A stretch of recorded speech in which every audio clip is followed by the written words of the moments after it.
guys, welcome. For those that do not know me, I am Tabitha, psychic, medium, healer, and starseed. Okay, so today I'm going to be talking about my final planet before I make my ruling as to what is my favorite in our system. So today I'm going to be talking about Planet X.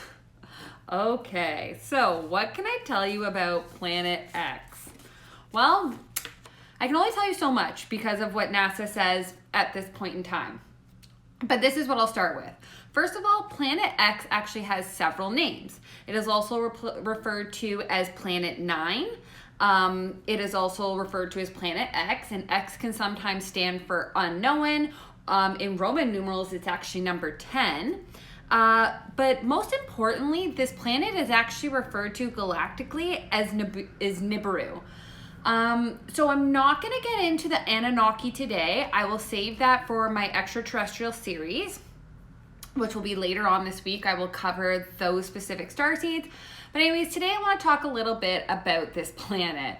I'm not going to get into that stuff yet. I'm just going to focus more on the mathematics behind it and what NASA has to say. So mathematically, evidence suggests that there may be this unknown planet or this ninth planet deep in our solar system. So they say that this can actually, this planet can actually be the size of Neptune. So just in correlation to Earth, Neptune is like a baseball and Earth is like a quarter in comparison. So that means that this planet is probably quite large, this unknown planet.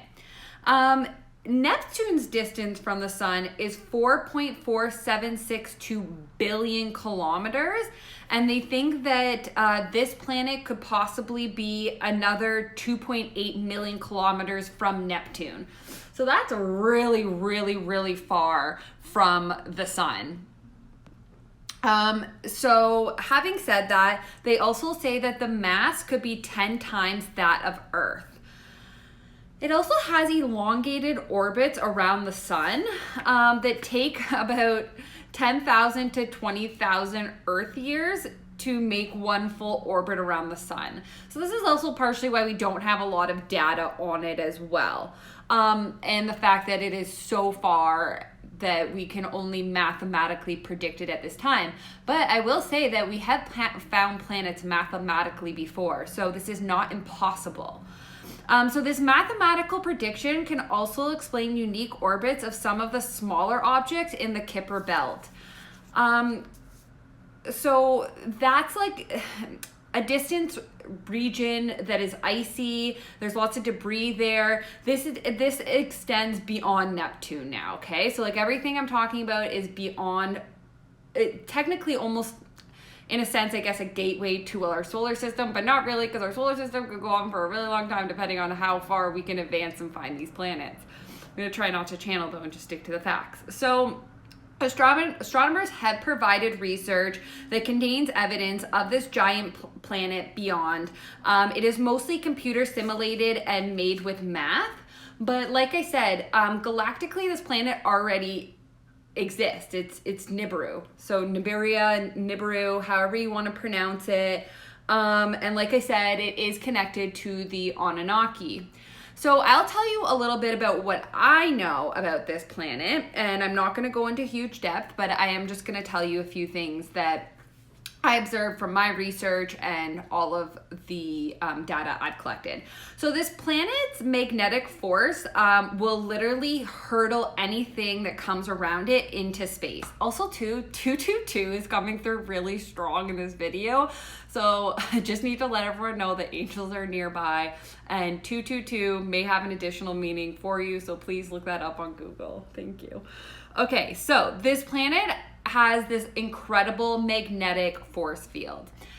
I'm not going to go too in depth on what it is, but it could have to do with gold, okay, which could also technically be pyrite. And this was found on Earth at some time, okay? So this creates a magnetic field. Magnetics are really, really important in the solar system, especially when we are dealing with planets. I will just go back to a later or an older video, but I do talk about the blue avian star seeds, and they are also very linked to the magnetic field, that it's an energy force, okay? This is actually like real stuff. So this could be planet could actually be playing a huge part in our collective experience at this time here on Earth and human consciousness. I'm not going to go in too in depth in that, but there could also be a possibility that this is not a planet, or it could be a moving planet, or it could be a starship.